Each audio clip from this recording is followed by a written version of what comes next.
This is the CineSnob Podcast. Hi, welcome to episode 230 of the CineSnob Podcast. I'm Jerrod Kingery.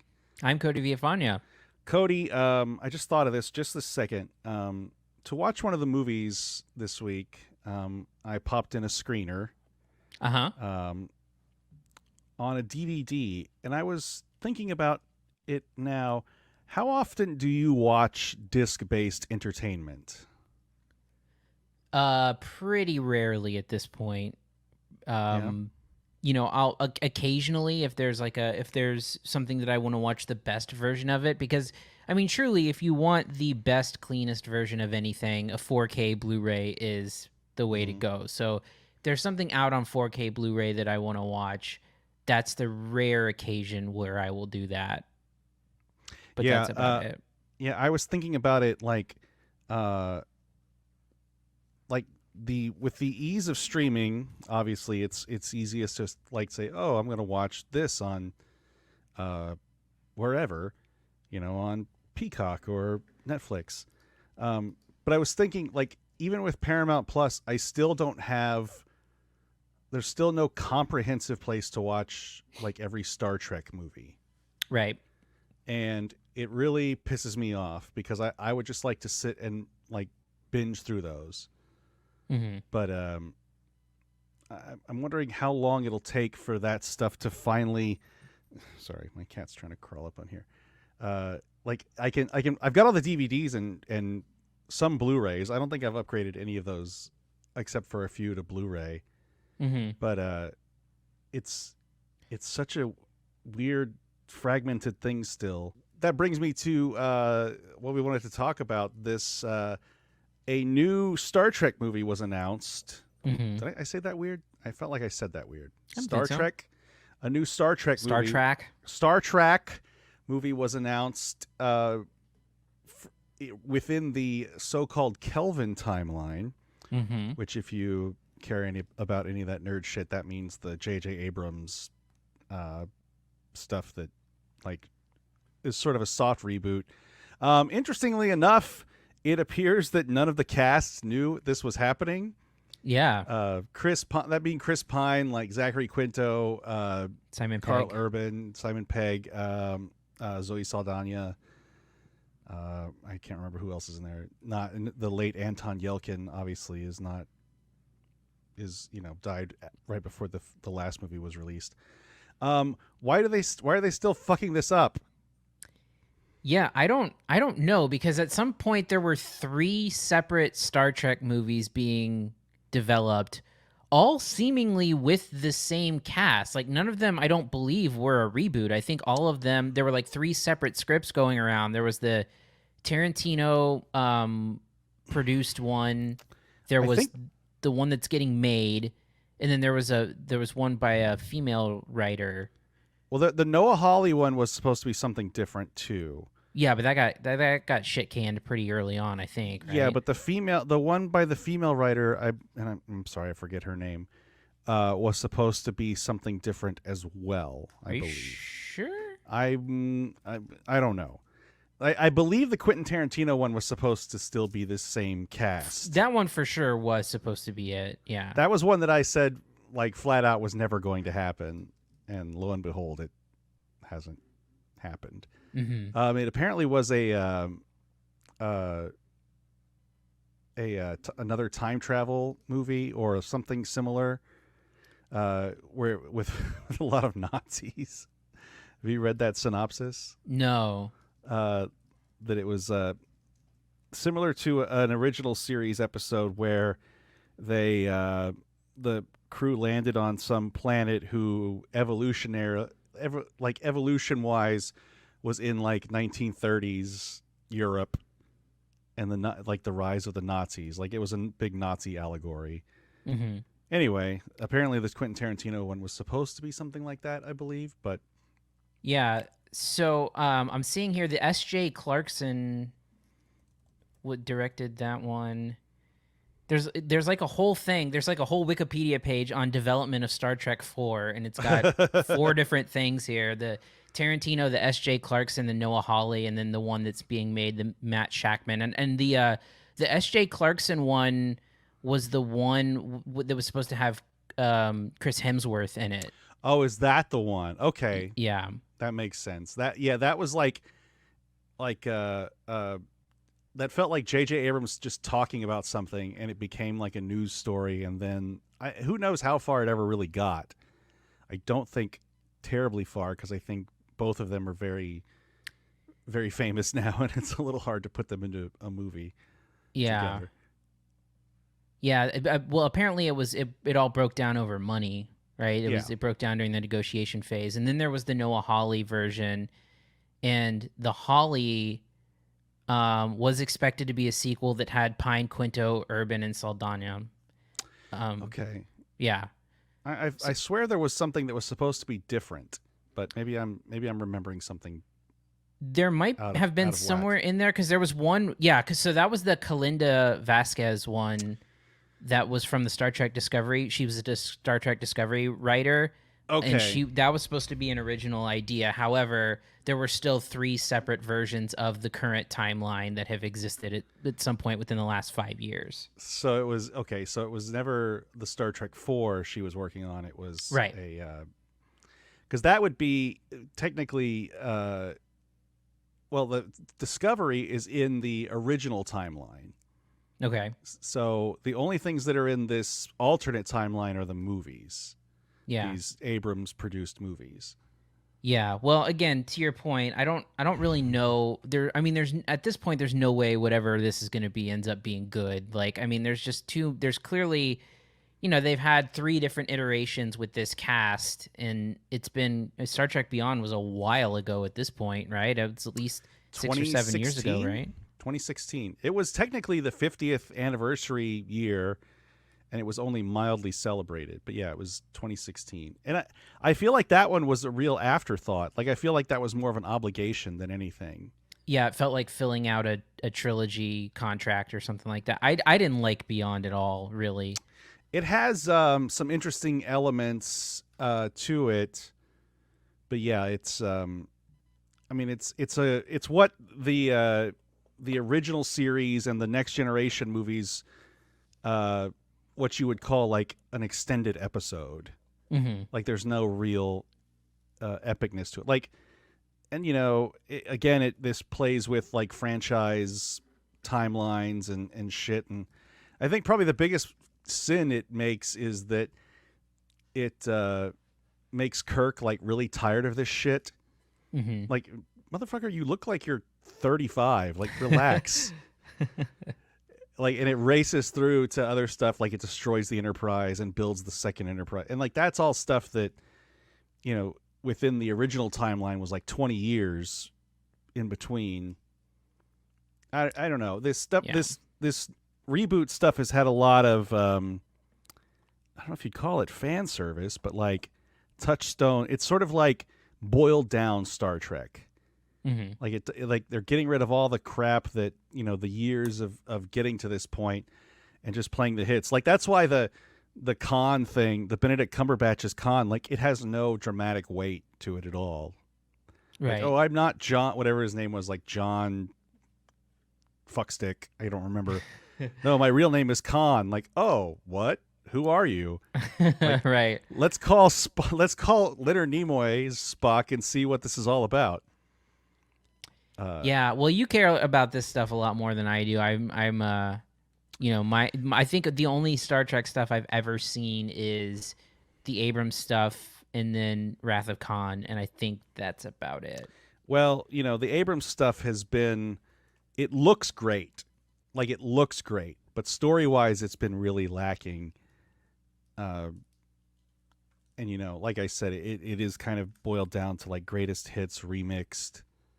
And I will never speak ill of the Beastie Boys, but fuck this series for using Sabotage needle drops like at least twice. Yeah. I don't think there was any in the second movie, but in the third movie, that's the fucking climax. Yeah, it's all a way to get Sabotage in there.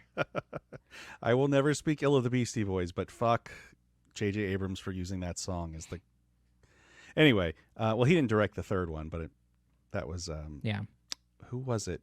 One of the guys who did Fast and Furious. Yeah, it was. Was it Justin Lin? I think it was Justin Lin. Yeah. Anyway, that's Kirk's riding a dirt bike in it. Oh man, there's a lot of stuff wrong. I just can't believe they can't nail this.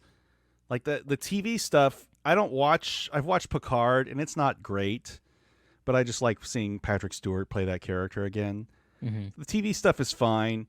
This movie stuff they just can't seem to nail down. And it used to be because they were separate entities. I think we may have talked about this before. Like Paramount controlled the Star Trek, the film series, and then CBS did the TV series. Well, now that they've actually finally merged back together, it's all under the same roof, but they still can't seem to come to any terms on a movie. Like this is something they should be turning out like every 3 years, if they're going to keep this going, because you got to keep people interested. Yeah, for sure.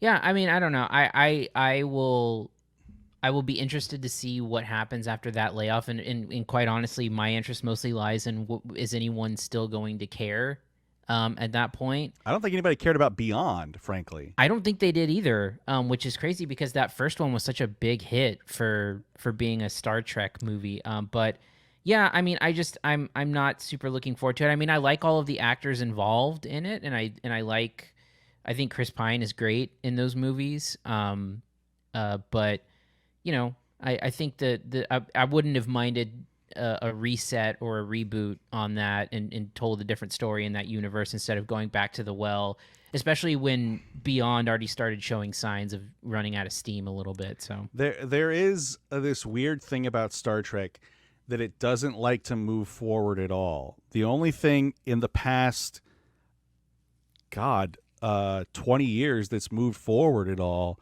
has been Picard. And that's okay. It's not great, but it's okay. And everything else has either been a prequel or like a soft reboot. Mm-hmm. Like nothing has moved forward. And I don't know what the hell they're worried about moving forward, but who knows? At any rate, I don't know. But yeah, this is Matt Shakman really made. He's he's WandaVision or he's Loki? I can't remember. WandaVision. Yeah. Anyway. All right. Anything else? BOL. BOL. What? Best of luck. Oh, thanks, Cody. That's the subtitle of Star Trek. BOL. Star Trek. BOL. All right. Let's go ahead and move on to reviews. Here are this week's reviews. First up, we have Cyrano. Good night. Wait! I could no more stop loving you. I could no more stop loving you. Then I could stop the sun rising. Then I can stop the sun rising. Really? My cruel love has never stopped growing. In my soul. From the day it was born there. From the day it was born. There. There! If your love is cruel, you should have killed it. I tried. It has the strength of I Hercules. tried. It has the strength of Hercules. Hercules. Got anything better? Shh.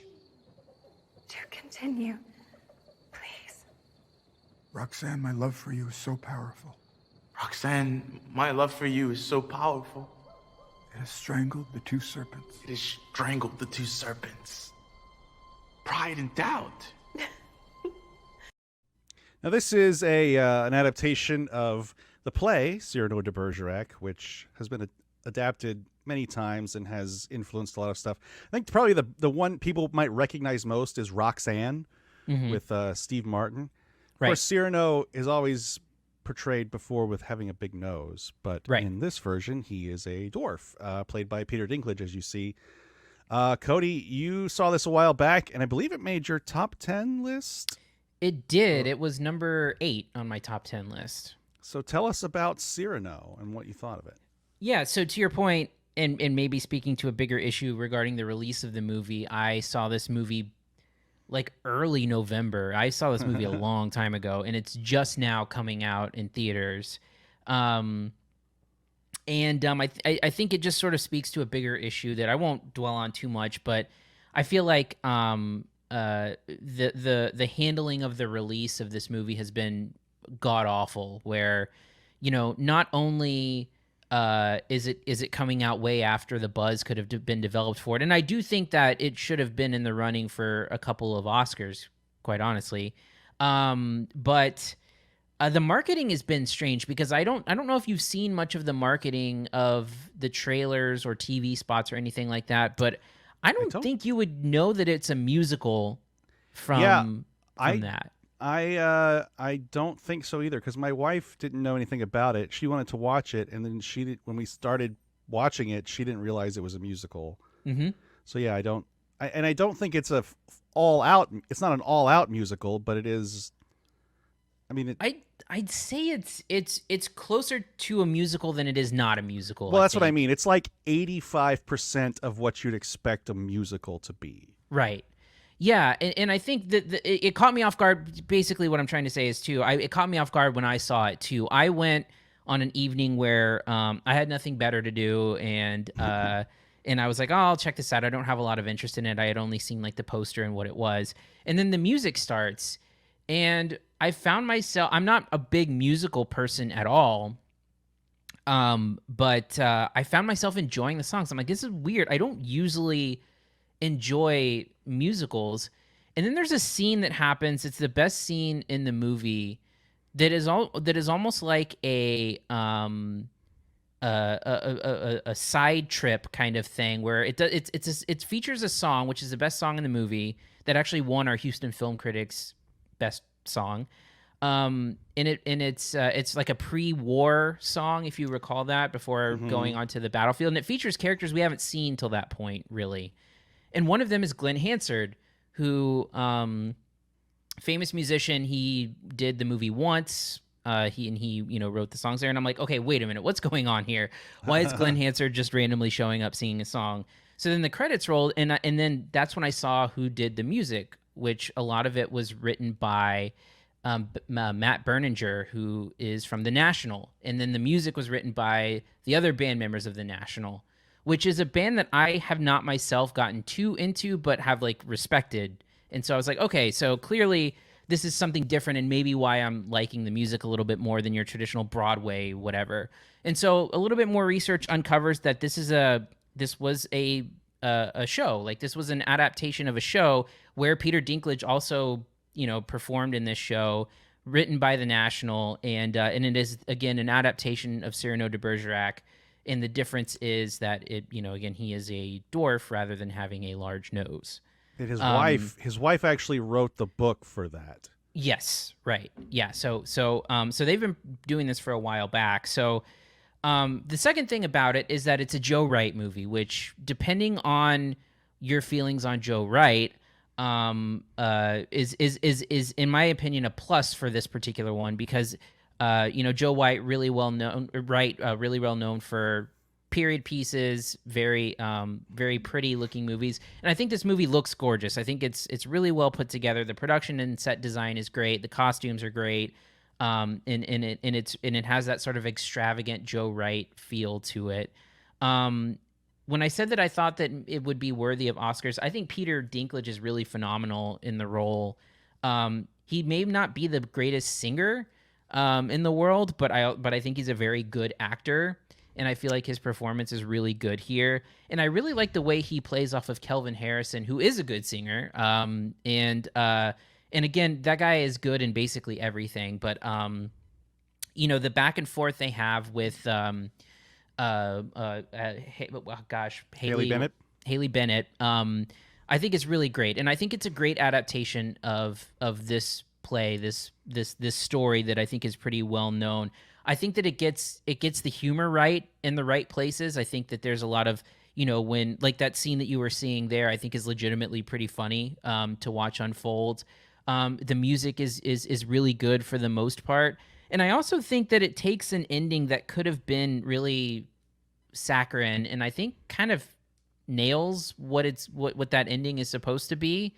And I was actually impressed that that it was as effective as it was, considering the dramatic nature of it. So again, I haven't seen this movie in like 4 months, but based on everything that I can recall, if you're a fan of musicals, I think you're really gonna like it. If you are on the fence about musicals, I think there's plenty in there that will catch you by surprise. And so I really enjoyed it.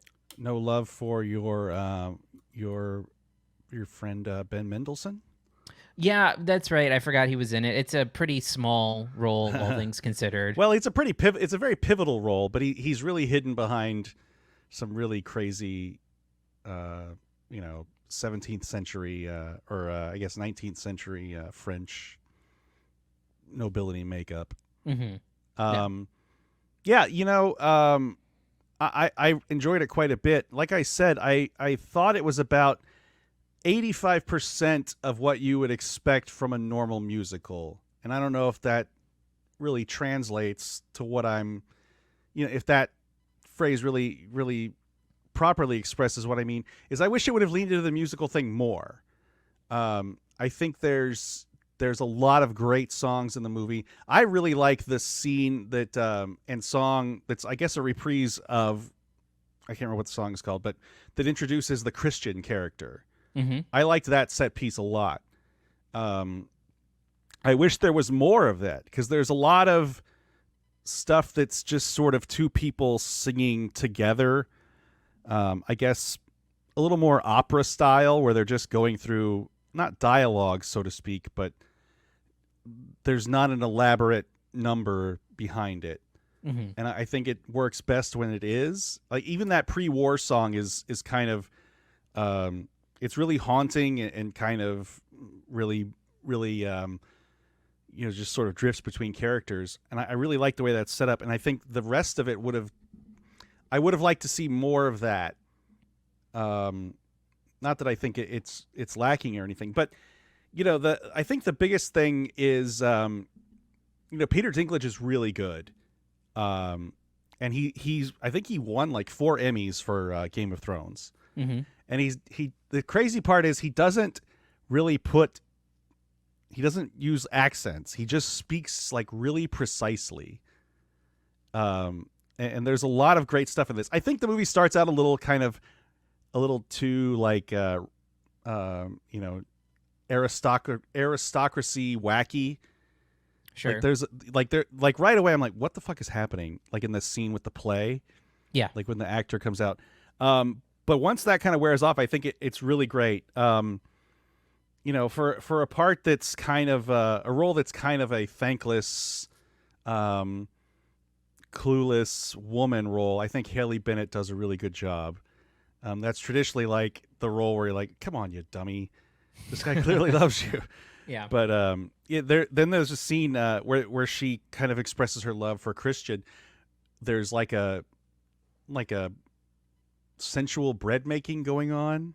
Yeah. It was really well done too. There's Make just your a dough lot rise. there's just a lot of really interesting stuff going on in this movie. I do kind of wish it were a little more into the showmanship of the musical. But I mean, that's a minor quibble, but I really liked it quite a bit. Anyway, Yeah. What's your grade for Cyrano, Cody? So my Cyrano grade is a B+.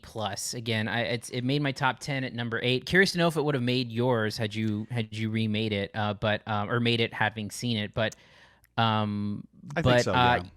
Yeah. I just think it's really good. I think there's a lot of memorable songs and music. Again, I think the song, the Wherever I Fall scene, is maybe one of the top 3 best scenes in a movie this year. It's really great.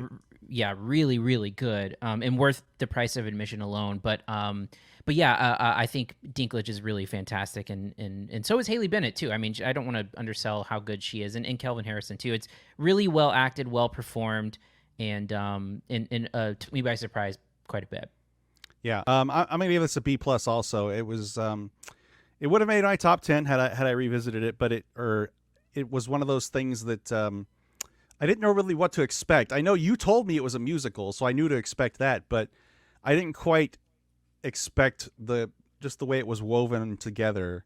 Like I said, I really enjoyed it, and I think the idea of Cyrano being a dwarf as opposed to somebody with a comically long nose, I think that really works for the story, and it makes it feel a little more realistic than it would have. Well, the thing about it too, which I saw some naysayers about the movie saying, "Do we really need another Cyrano?" Well, yeah, this is one's completely different. Like it's literally a different take on it, and it's a musical on top of that. So like, come on, like, we talk. Go ahead. What's that? Go ahead. Oh, just like like film Twitter people. Okay, I was gonna add. like Yeah, I it. was gonna like who was like no more Cyrano. Well, it's like we ask the question all of the time about whether or not or why something exists, and I think this Sure. justifies its existence in like a multitude of ways. So, Well, I mean, I don't know that there's any like definitive version of Cyrano though, right, as a sure. film.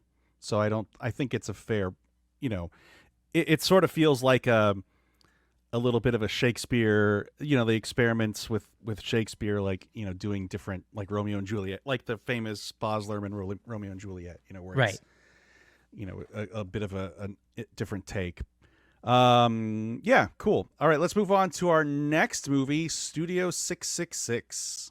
This is not just a creepy rock and roll house. It allows spiritual entities to cross into our world. What the fuck?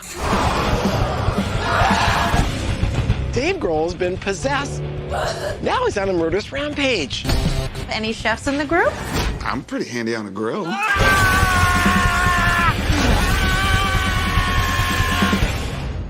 So fucking juicy. Is the album almost done? It's killer.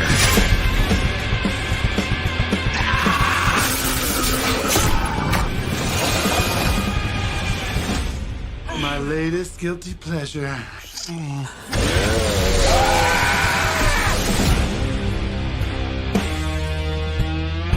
You're welcome, music.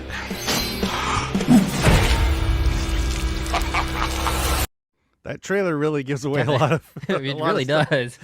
But hey, this is a I guess a horror comedy. Yeah. Starring the Foo Fighters. Why?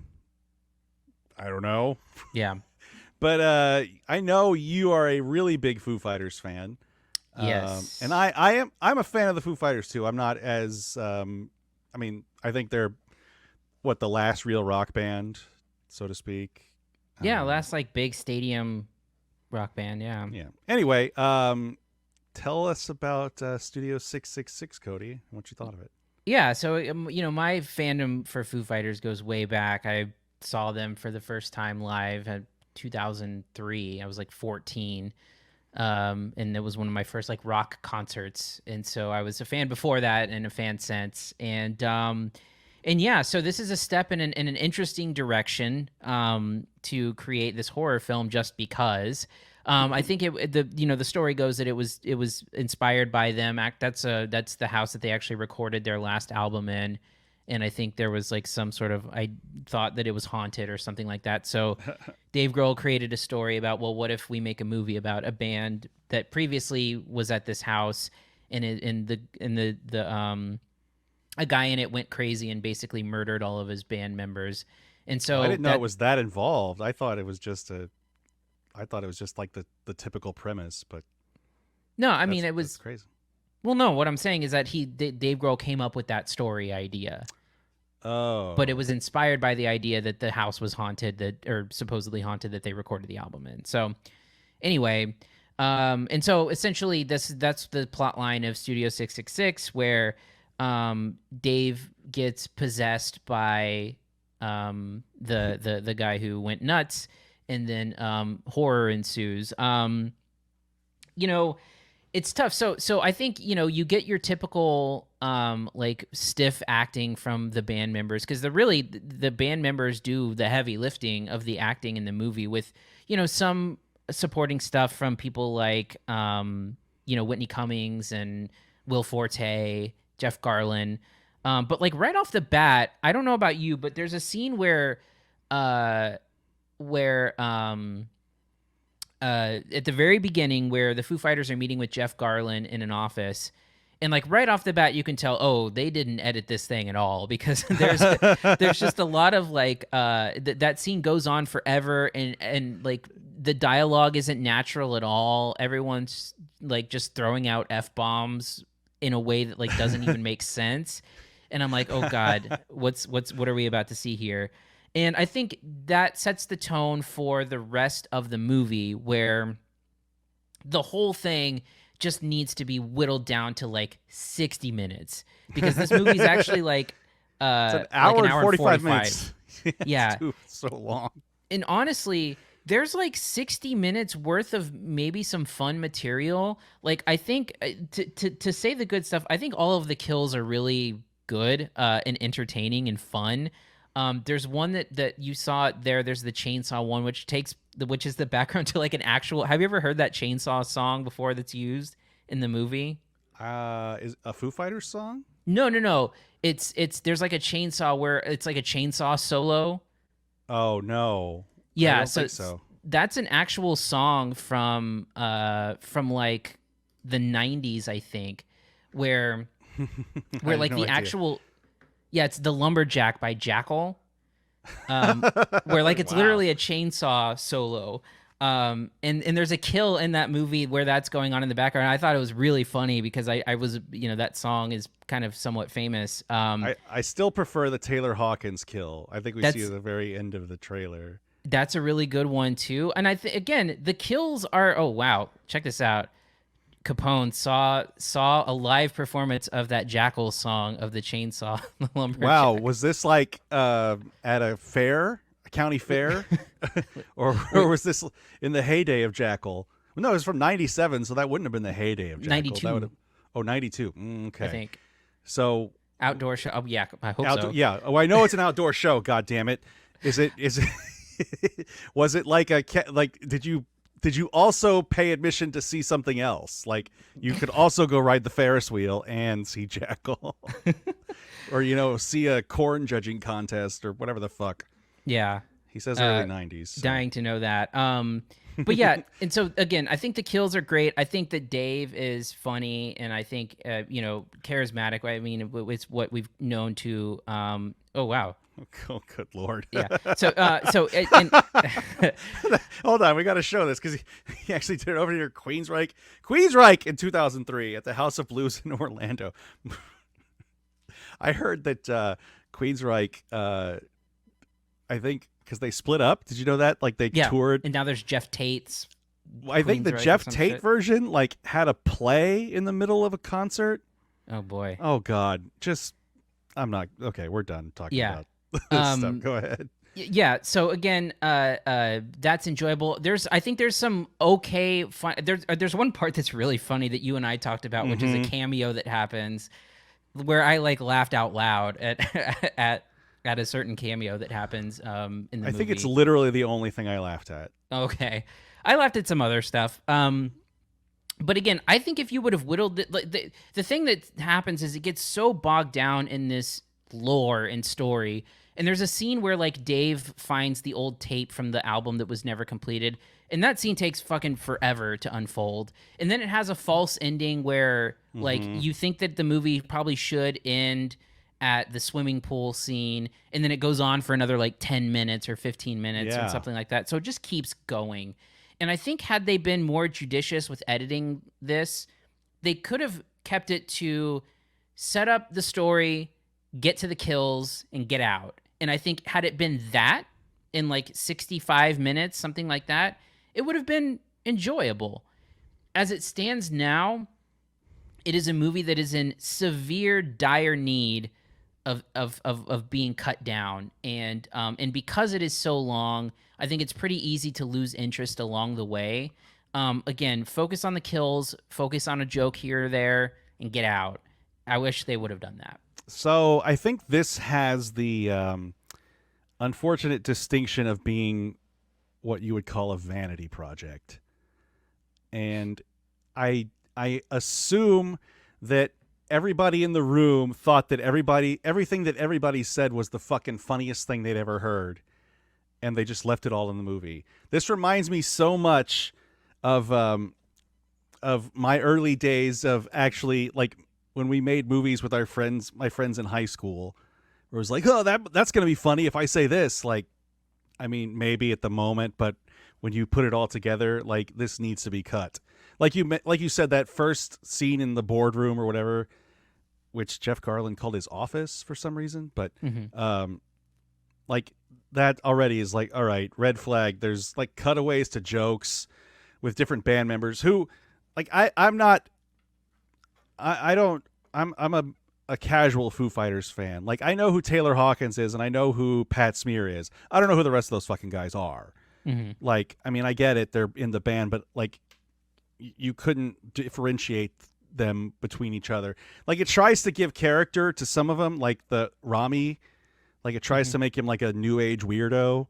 Yeah. But it really doesn't do anything with anybody else. Like, it makes Pat Smear like an old hobo, I guess, which is probably pretty close to his real life. But it feels like there's a lot of, I think to your point here, a lot of in jokes where like it's funny to the band and only the band, or, you know, stuff like that. Or like they just do stuff because they want to see Rami shirtless and doing weird stuff, or, you know, things like that. Or like even jokes about like even the whole thing that Chris makes a joke about Dave's barbecue being dry and stuff like that. Like that feels even like some sort of like inner band thing. Maybe, I don't know, but I mean, it doesn't like there's one scene. I did laugh twice. I lied, because there's one like where the roadie gets electrocuted, and then Dave Grohl, like the roadie clearly hates them. And then the roadie says something like, or Dave Grohl says something about like he loved this band after he died. It's like that's a lift of a Simpsons joke where Homer's it's a Frank Grimes. Frank Grimes is the character. He hates Homer Simpson. And he ends up getting electrocuted, and like they speak about his best friend Homer at his funeral. Like I laugh because I recognize that they ripped that joke off. Okay. Or at least paid homage to that joke. But good Lord, man, is this thing dull? And it's so long. And Dave Grohl's fine. He's fine. I don't know that he can carry the whole thing, though. Yeah. Because there's not really anybody for him to bounce off of that's really any good otherwise. Like, Whitney Cummings is there for a little bit. She's fine. Leslie Grossman is the realtor. She's been on TV shows for years. Jeff Garlin is playing Jeff Garlin, essentially.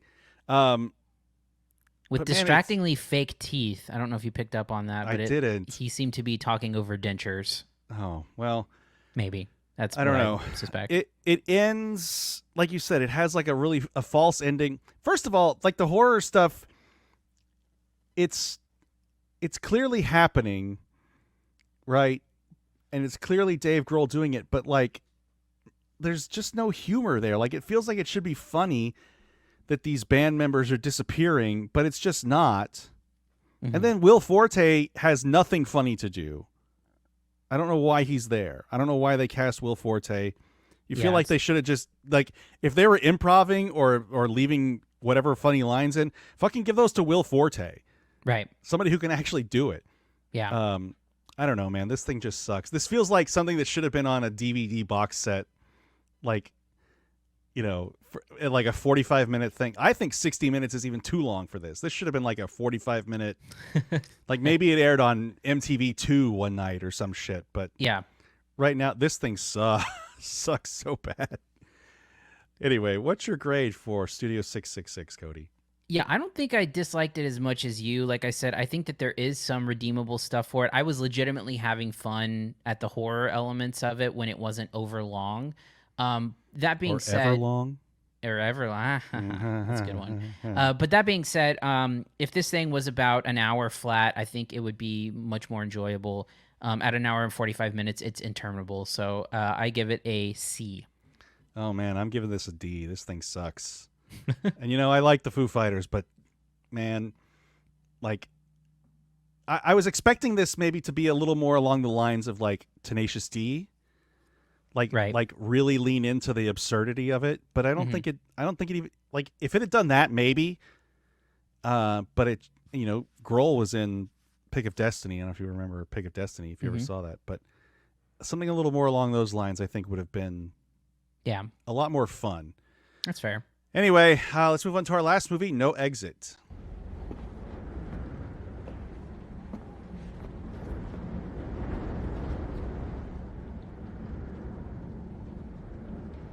Hello?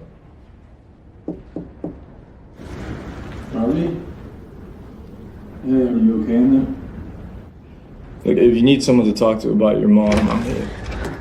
Get in here. Get in here. What? Just, please. Yeah, what's going on?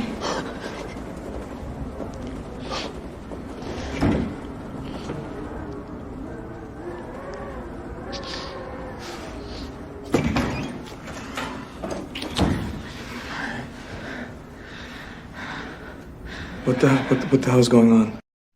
So this is I guess a horror thriller film, more of a thriller, I guess. Released to your Schlatskys came good. Yeah. 2 hours later. Premiered on Hulu.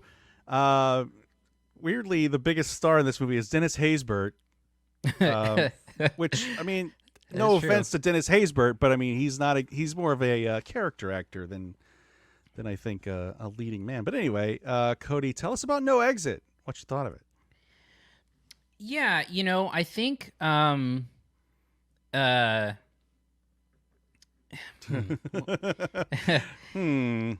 So it's a movie where, I mean, the plot is pretty simplistic. A woman who is in a drug rehab gets away from the rehab. She basically escapes to try and go see her dying mother. And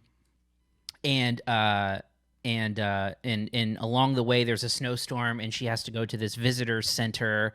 And when she gets there, she finds a kidnapped little girl in a van, and there's like 4 other people inside the visitor center, and she has to sort of try and get that girl to safety while also trying to figure out who is the one who has taken this girl, and then so on and so forth. So, I think it's I was growing frustrated with the movie because I think it both reveals its secrets too quickly and then holds on to one way too long. You know what I mean? Like there's because like there's one the first big reveal I think is like legitimately surprising in the grand scheme of things, but it comes like 20 minutes into the movie. So I'm like, okay, well, what are they going to do with the rest of this thing when they just blurted out this secret? And then there's a second character involved where when it happens, you're like, yeah, of course. Like they were not so subtly hinting at the second kind of big turn of the movie. And so I think, the execution of it as a taut thriller, I think, is decent. I mean, I think that it is decent at building suspense, and I think it's decent at building a story that, even if predictable, is a little bit, in at least it actually builds some sense of tension. I actually think that Dennis Haysbert is the best part about the movie. I actually think he's pretty good in it. And I don't know that his character has much depth, but I think he delivers a really solid performance there. There's this weird, like, so the main character in the movie is a drug addict and she's in rehab for like the 7th time.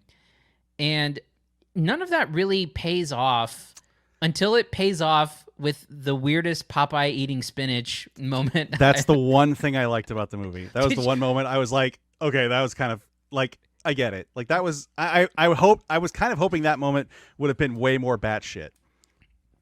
It's pretty, I mean, like, it's pretty ridiculous. It's ridiculous, but I was hoping it would be like a... But did you like it in an ironic way, or did you like it because like you liked what actually happens? Oh, well, I mean, I thought that was a... I liked the action of that moment. It didn't pay off as well as I hoped. Yeah. But I was kind of hoping, like you said, like I was hoping like it was going to be a Popeye eating spinach moment and it would turn this character into like a superhero. Right. Yeah. But as you know, that said, it's really dumb. But again, I think where the movie sort of falters is that it's really predictable. And again, like I said, you know, once it shows its cards, you know, I think that it does a poor job of sort of letting the moments play out, especially because so much of it is contingent on, a reveal that I feel like can be seen from like 5 miles away. Which reveal are you talking about? Because I'm the first reveal I think is pretty obvious. The second one, I was a little surprised by. This one is the one that involves a flashback. Yeah. Okay. So that one, I was a little. I picked up on it instantly. Really? Because I didn't. Maybe I wasn't paying enough attention. But there's like this. They keep on cutting to a certain character showing resistance towards every single thing that happens. They do it like 10 times. True. Where it's like, I don't. Why is this person behaving this way? Yeah. I think it's telegraphed in that way. Well, I can see what you're saying, but also when that reveal happens, it makes no fucking sense. No, it makes zero sense. Even with the flashback, it doesn't make any sense. And then the flashback turns a sympathetic character into like a bitch. Yeah, I'd be like, yeah, fuck you. God, you know what? That is a really interesting choice to make. To really turn, like you said, a sympathetic character into just a total asshole. Like, you little bitch. Yeah. So again, I think that to your point, I think that this movie needs to be like more balls to the wall. Like, I think if you want to turn this into like a real like final girl revenge thriller, it needed to go harder than it actually does, and it needed to be crazier than it actually is. So I think it's pretty mild in that sense. And then, like I said, I found that second part to be extremely predictable based on the breadcrumbs that they were laying out. Can I say, just real quick, this is the second movie in, I think, 2 or 3 weeks. Whenever we saw Kimmy, that fundamentally misunderstands what a nail gun does. Well, in both of them, they've actually pointed out that they have rigged the nail gun. Yeah, but it still needs like a power source. Like, have you ever used a nail gun? Like, it's terrifying, but you need like compressed air, and then like, anyway, whatever. It's a weird plot device that movies keep using that I like. Yeah, they make a point to say it's rigged, but like it still whatever. It becomes like another gun. Yeah, I think you kind of hit everything I thought. I did the second twist I didn't see coming, but maybe I wasn't paying close enough attention. It does really render the whole thing kind of coincidental after that. I think one of the biggest problems I have with the movie is they're in this snow, like this blizzard, right? And they're all supposed to be holed up at this visitor center, and multiple characters keep just walking outside like it's nothing. Yeah.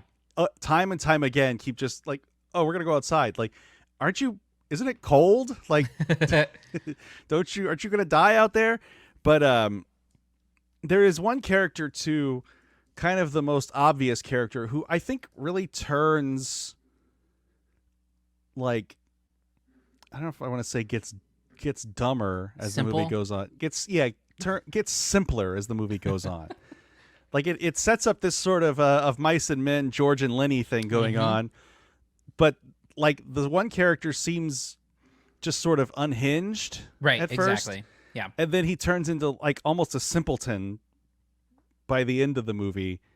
Which I don't know if simpleton if that's a nice word to say or not, but I don't think that. I think there's much worse words to use to describe his behavior. He turns into like childlike and really it's a weird transition, but I the kill that's related to that I thought was kind of fun, but I think the rest of it, man, this thing is just dull.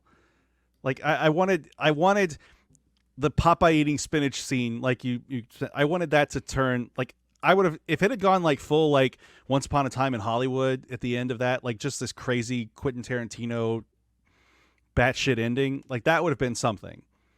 But at the most, it was just sort of okay. Yeah. Anyway, what's your grade for No Exit? I would give it I think I'm going to give it like a C-. I think that it's pretty, like again, I think that there are some suspenseful moments in it, but I think everything in the story gets pretty fumbled. Like I said, I think it reveals some information too early and then some far too late. Yeah. C- for me. This movie is just, it's boring, but it's on Hulu if you want to watch it. It's a swift 90 minutes, so if you're bored, go ahead. That's going to do it for this week. Next week, is this the Batman week? It certainly is. Shit. I know you've seen it already. I have seen the Batman. I couldn't go to the press screening here because it was at 10 a.m. on a Friday and I was working. So yeah, I'm really looking forward to this one. I've heard what you think. I haven't heard what anyone else thinks. Well, I'm sorry, I haven't heard what you think because you're embargoed. So yes, sorry. Thank you. I didn't hear anything from you. Thank you. Really interested in this. I have no idea what to expect, quite honestly. Yeah.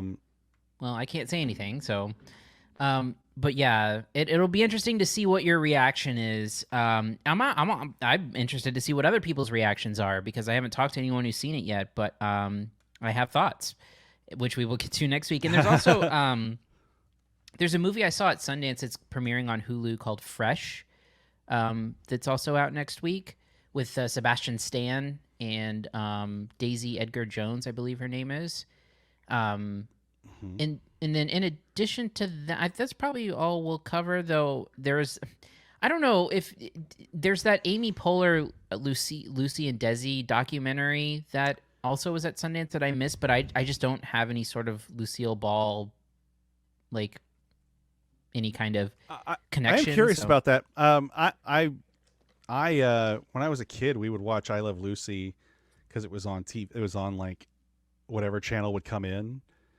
And my wife's a big fan. We watched what is it called? Being the Ricardos. It was fine. It's one of the weaker Sorkins, but it is pretty interesting if you know anything about Lucy and Lucille Ball's just sort of the pioneering of the production aspect of it more so than anything. That's really interesting to me. The idea of the 3-camera sitcom and the fact that studio produced Star Trek and all this other stuff. So yeah, that's on Amazon, I believe, too. Correct. Yeah. Maybe we'll cover that one. Maybe I'll watch it at least. So, all right. If you want to reach us, you can email us at podcast@cinesnob.net. You can find us on Facebook, CineSnob net. Yeah, right. Forget it. And then on Twitter, CineSnob. I fucked it all up. Man, you are ruining everything. I know. Capona says J.K. Simmons was awesome in Being the Ricardos. He's always awesome, though. Oscar nominated, I believe. Yeah, for playing William Frawley, who I suspect was not quite as noble a racist as J.K. Simmons played him. But one of the crazy things that always kind of freaks me out about I Love Lucy, it's so long ago, right? It's 70 plus years old. That William Frawley was born in the 1800s. Jesus Christ! He was on TV. What a crazy what a crazy lifespan that is. Yeah, you started the 1800s and then you die, and you're by the time you're dead, you're a TV star. What the fuck? Anyway. Yeah, man. It's crazy. Time's crazy, man. Yeah. Anything else before we go? Nope, that's it. All right. On that note, I am Jerrod Kingery. I am Cody Villavagno. Thank you for listening to this CineSnob podcast. To read reviews, interviews, and more, visit cinesnob.net. See you next week.